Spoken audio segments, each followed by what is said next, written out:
179 teams to compete in Solution Community Shield football competition.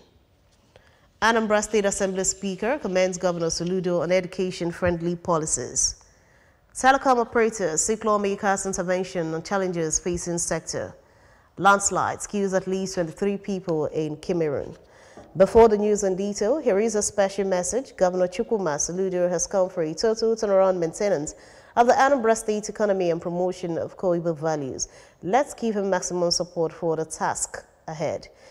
Details of the news. I am Priska Onko. Governor Chukwuma Soludo has kicked off the Solution Community Shield Football Championship. The governor performed the ceremony at the Okara Township Stadium, accompanied by his deputy, Dr. Onyekachukwu Ibezim. Government House correspondent A.G. Kabana reports that the championship kicks off and it drew a crowd of fans from the 21 local government areas of the state. His reports. The large crowd of spectators were entertained with music, dancing and displays with local artists showcasing their talents to the delight of the crowd. 179 teams will battle it out for the coveted title. Speaking shortly before the kickoff, the governor expressed optimism that the healthy competition will get the youths busy and help to foster inter-community unity and progress. He recalled that his administration already flagged off the sports economy in the state, noting that football is part of efforts to guarantee a healthy nation. The 179 communities in Anambra gave below competition, football competition, inter-community competition.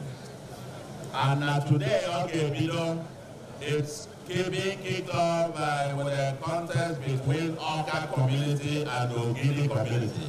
This is supposed to help to foster inter-community peace, unity, and progress. It's supposed to help us get our youth engaged and busy. Sports economy is one that we launched here a few weeks ago with Walking for Life. The national president, Anambra State Association of Town Unions, ASATU, Barrister Titus Akbudo, said that the Community Football Championship promises to be an exciting tournament, assuring that fans and supporters can expect to witness some thrilling encounters that would showcase some talented young footballers from various communities in action. The community well, see, I come with time engage here positively about the Anambra State. Also, no first briefer governor in the Bagan. Also, no one youth to scale and Speaking to the ABS, the Transition Committee Chairman of Anambra East Council Area, Dr. Anstelm Onwara, Newi South, Mr. Ikenna Anaboso, and the Demili South, Mrs. Amaka Obi, applauded the initiative, which they said will entrench peace and progress in Anambra communities. The event was attended by the Secretary to the State Government, Professor Solochukwu Lobelo, Deputy Speaker of Anambra State House of Assembly, Right Honorable Chukwuma Okoye, Commissioner for Local Government, Chieftaincy and Community Affairs, Mr. Tony Collins Nwabwanne, Chairman, Anambra State Sports Development Commission, Mr. Patrick Onyedum, and representatives of Nigeria Football Federation, among others. It featured official kickoff by the governor, match passed by participating local government areas, as well as first match between Oka and Ogidi communities. From Oka Township Stadium, Ejike Abana, ABS News. The Speaker of Anambra State House of Assembly, Right Honorable Somtochukwu Udeze, says Governor Chukwuma Soludo's efforts, reforms and policies and promotion of education in the state have distinguished him among his contemporaries as a renowned educationist. Speaking on Governor Soludo's donation of 1.5 billion naira to mission schools in the state, Right Honorable Udeze maintained that the gesture was a clear indication of the governor's unbiased disposition, as the money was shared accordingly to the mission schools owned by Anglican, Catholic, Pentecostal, and other related churches in the state. The reports. Joined the religious leaders of the benefiting churches to constantly pray God to give Governor Soludo the strength, wisdom and direction to enable him continue to provide good governance for the citizenry. He called on the management of the mission schools to reciprocate Governor Soludo's gesture by ensuring that they manage the resources prudently, urging them to rediscover those attributes for which mission schools were known, such as discipline, moral, and high academic records, among others. Right Honorable Udeze extolled Governor Soludo for introducing free education in the state, as well as massive employment of teachers, a gesture he described as unprecedented. On the celebration of this year's International Teachers' Day, the speaker congratulated teachers in the state and urged them to comply with Governor Soludo's charge on them to be more dedicated to their duties, especially now that the governor is repositioning the education sector.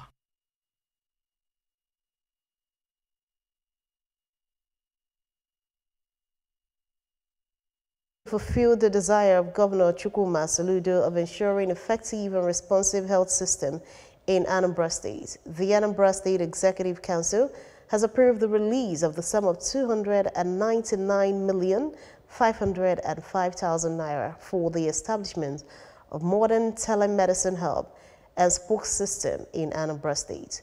Details of this story from here.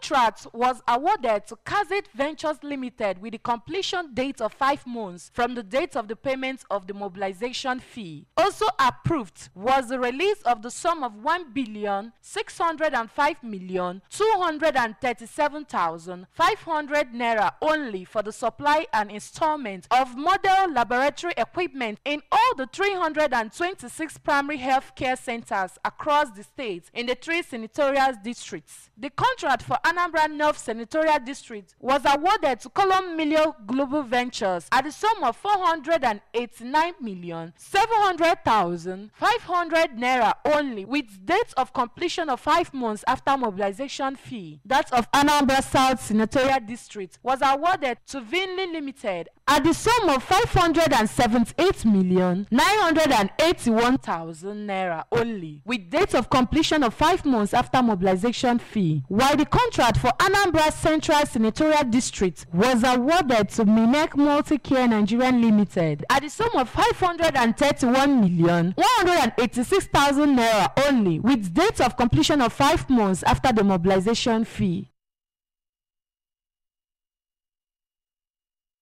Paul University, Awka, has held its 4th convocation and lecture ceremony for her 383 graduates. The ceremony held at the University Auditorium had in attendance the Archbishop, Metropolitan and Primate Church of Nigeria, Anglican Communion, Most Reverend Henry Ndokoba, bishops, clergy, members of the Anglican Communion, captains of industry, politicians, traditional rulers, students, staff and management of the university and others. Queen Anibogo filed in this report. Charge, Most Reverend Ndokoba, who recounted the history of the university, pointed out that religion has always been the nursery of education and enlightenment, noting that the church gave birth to a great universities of the world, including Paul University. He said he believes strongly that Paul University will be a shining star in the firmament of the Nigerian education sector, and called for government partnership while charging the graduates to always remember the word of God and be good ambassadors of the church and institution. Archbishop of Enugu Diocese, Most Reverend Emmanuel Chukwuma, who is also the proprietor of the university, disclosed that they have put in their best to sustain the vision of the founding fathers of the institution and expressed hope that in spite of all odds, it will survive, even as he wished the graduates a very successful and pleasant future. It has not been easy. And we know that the way things are going, we have the hope and faith that this university will survive. The Pro-Chancellor, Engineer Chris Okoye, noted that the convocation is evidence of a lot of efforts the institution has put in place to get to its present level, and urged the graduates to always remember the vision of the school and remain worthy representatives of the university wherever they find themselves. In his welcome address, the acting Vice-Chancellor, Professor Obiora Nwosu, recounted the discouraging condition of the university before he assumed office, which he said had 3 faculties faculties before, but today has 7 faculties, with people surging to the institution, which he said has great future. In his goodwill message, the presidential candidate of Labour Party, Mr. Peter Obi, said the problem with Nigerian universities is the thinking that they can only survive on fees from students, stressing that universities can create wealth through investing in agriculture, and urged Paul University to move to its permanent site at Oji River, where it will have agricultural potential, as assuring them that it will be part of the movement. The convocation lecturer, Mr. Valentine Ozigbo, who spoke on the topic, Management of Private Universities in Nigeria, Problems and Prospects, said the coming of private universities have expanded the horizon of education in Nigeria, providing students with arrays of choices and ensuring that the students are not only job ready but world ready. The valedictory address was given by the best graduating student, Mr. Chibuike Okeke, while the vote of thanks was given by the Deputy Vice Chancellor Administration, Professor Godwin Onu, who thanked the benefactors and all that made out time to grace the ceremony. Award of honorary doctorate degrees to the traditional ruler of Umueri, Igwe Ben Emeka, first degrees and diplomas to deserving individuals featured at the event. Telecommunications operators have asked the House of Representatives to intervene in some of the challenges confronting Nigeria's telecom industry. The telcos, under the aegis of Association of Licensed Telecoms Operators of Nigeria, met to the House Committee on Communications led by the chairman of the committee, Peter Batterson, and Deputy Chairman and Clerk, Mrs. Bukola Ayeni. In the document presented at the meeting, the listed areas of concern as refusal of the Federal Capital Territory Authority to grant building permits for infrastructure rollout to service providers in Abuja, non-passage of the Critical National Information Infrastructure Bill into law, multiple taxation and non-review of pricing regulatory framework, among others. Alton explained that provision of telecom service in Abuja has been hampered by the refusal of FCVA and Abuja Metropolitan Management Council to permit members to build sites. At least 23 people have been killed in landslides caused by heavy rains in Cameroon's capital, Yaoundé, the emergency services said. A local radio station put the death toll at 40, saying that many people were still missing. Rescue efforts are being hampered by floods, forcing locals to pull bodies out of the debris with their bare hands. Heavy rainfall caused the Mefu River to burst its banks on Sunday, submerging several neighborhoods. The disaster comes almost a year after at least 14 people died in another landslide in the city. The poor neighborhood of Mbankolo was worst affected in the latest disaster, with some homes built on slopes collapsing and banana trees being uprooted. The bodies of children were spread out on the wet ground, a resident was quoted as saying by the Cameroon Voice News website. Super Eagles head coach Jose Pesiro has called up Tyrone Ebuhi and Umar Sadiq for his side international friendlies against Saudi Arabia and Mozambique. The duo will replace injured duo Ola Aina and Taiwo Awoniyi for the games. Aina, with nursing a muscle injury, has missed Nottingham Forest's last 2 Premier League games. His Nottingham Forest teammate Awoniyi sustained a groin injury in training last week. Wumba is making a return to the Super Eagles after making the squad to the 2023 Africa Cup of Nations in Cameroon. Ebuhi was part of the Super Eagles squad for their last game against Atomi and their Principe. The Super Eagles would take on Saudi Arabia in Portimao, Portugal on Friday. The friendly against Mozambique would take place in Portimao 3 days later. Nokwa community in the Idemili South local government area was thrown into mourning as they bid farewell to the late Chief Kelvin Okbaleze, who passed away at the age of 72. The late Chief Okbaleze was a cabinet member of the community and the eldest brother to the Director, News and Current Affairs Department, Anambra Broadcasting Service. Mr. Gabe Okbaleze, Emmanuel Chibota tells us more.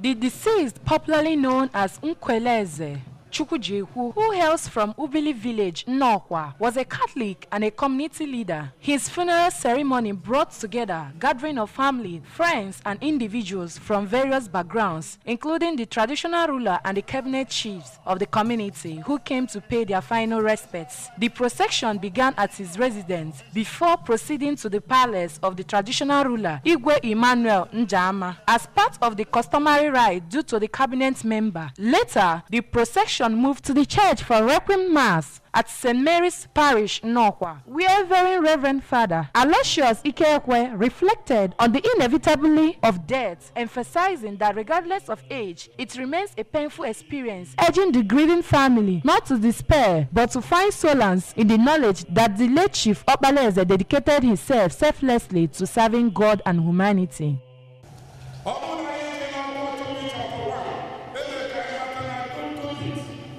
From the tribe to the tribe of God, also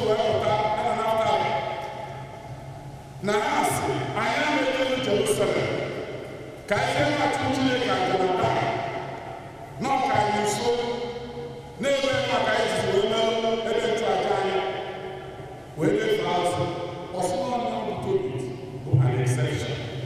The late Chief Okpalaeze's body was interned at his compound, a solemn moment that left many in silence. The management and staff of the Anambra Broadcasting Service, led by the Managing Director, Sachido Obidiegwu, were presented to offer their condolences to Mr. Gabe Okpalaeze for the loss of his brother, the traditional Prime Minister of the community. Chief Richard Ukeluo recognized the impactful role that the late Okpalaeze played in the community. The late Chief Okpalaeze's brother, Gabe, described him as someone who abhorred selflessness, division, discrimination, and segregation, and possessed a unique blend of wisdom and resilience that touched the lives of everyone fortunate enough to know him, praying God to grant his soul eternal rest. Because he was not just my elder brother, he was like a father to me. So his death has created a vacuum. And I have found myself as the leader of the family. It's a very big task in prayers and the work we do, so that at the end of the day, we all have do things to the glory of God. Children of the deceased, Mr. James and Miss Jenny Okpalaeze, shared fond memories of their late father. My dad is a great man. He's a bright man. He has helped a lot of people. The legacy is what will be. So I hope I'll be able to feel the value. The event's highlights included condolences, visits by in-laws, friends and well-wishers, masquerade display, and a traditional dance performed by the first son of the deceased, Kevin Okpalaeze, and the cabinet chiefs of the final Ofala ceremony in honor of the late Chief Okpalaeze. Remember, you can follow news and programs on ABS from any part of the world by liking our Facebook page. Follow at Anambra Broadcasting Service. Subscribe to our YouTube at ABS Television, or follow on Twitter at ABS Radio TV and on Instagram at ABS Radio TV. Log on to our website at www.absradiotv.com. To end the news, a recap of the main points. 179 teams are to compete in Solution Community Shield Football Championship. Anambra State Assembly Speaker has commended Governor Soludo on education-friendly policies. Telecom operators are seeking lawmakers' intervention on challenges facing sector. Landslide have killed at least 23 people in Cameroon. To end the news, here is a special message. Governor Chukwuma Soludo has called for a total turnaround maintenance of the Anambra State economy and promotion of core Igbo values. Let's give him maximum support for the task ahead. And that ends the news at 7 right here on ABS Television. Thanks for watching. I am Priska Onko. Good morning.